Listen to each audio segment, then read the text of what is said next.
Community spirit. Yes, those words did just leave my lips. It's everywhere these days. At the start of all this, it was hard to see how anything positive could come out of what was happening, but people have really banded together. Take Bernie and Susie.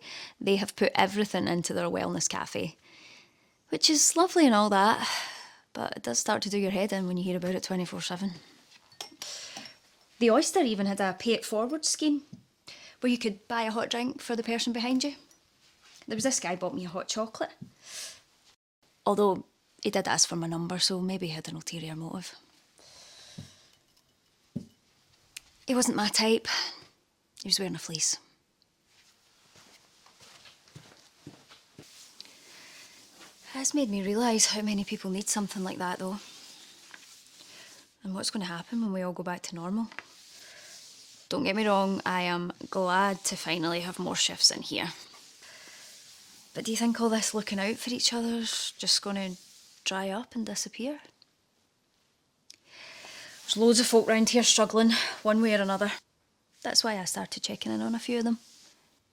Yes, I know I'm not your average friendly neighbour. More the type to peek through the letterbox to make sure the coast is clear so I don't need to stop and have an awkward chat on the stairs. But since the world went haywire, things have been different. I mean, there's this single mum with 2 wee ones who lives on the top floor of our close. Her name's Erin, and our littlest one was just a baby when the first lockdown hit. She was stuck up there on her own, no one to help. I used to see her every day trying to pull that buggy up the stairs. So one day, I just lifted it for her. Made a joke saying she wouldn't need to go to the gym lifting that every day. And we got to chatting. She was dead nice. So I started popping my head in when I was going to the shops, see if she needed nappies or milk or anything. I mean, I was going anyway, so really was no hassle. In fact, sometimes it was the perfect excuse not to watch another Murder, She Wrote with Bernie and Susie. I always know who the killer is within, like, the first 5 minutes. When the first lockdown ended, me and Erin got the tunes on and we sat out the back porch having a glass of wine while her kids ran about. It was so weird to be socialising again.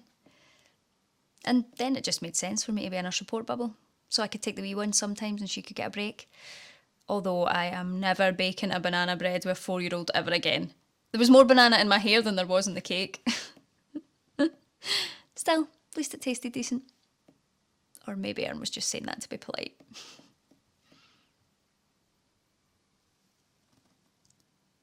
I don't remember the last time I had a proper pal.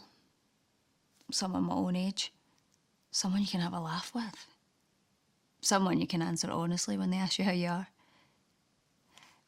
Erin just moved here a wee while ago, so she doesn't know anything about me or what people think of me.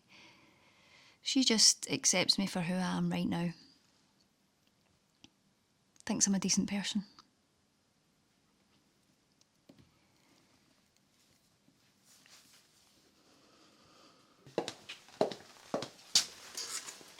That must have been how it was in that wee granny's day. She always used to say our neighbours were our best pals. Everyone checking in on each other, making sure everyone had enough to get by.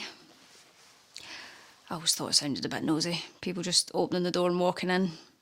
Everyone knowing your business.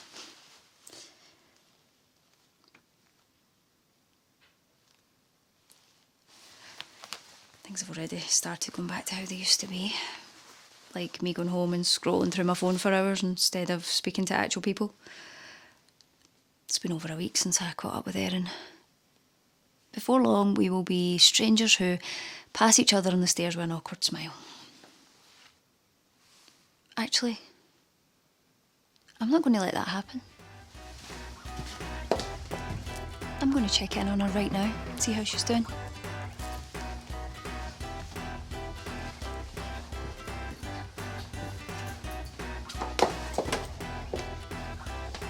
Life has always taught me that you need to look out for yourself because no one else will. But I'm not so sure about that anymore.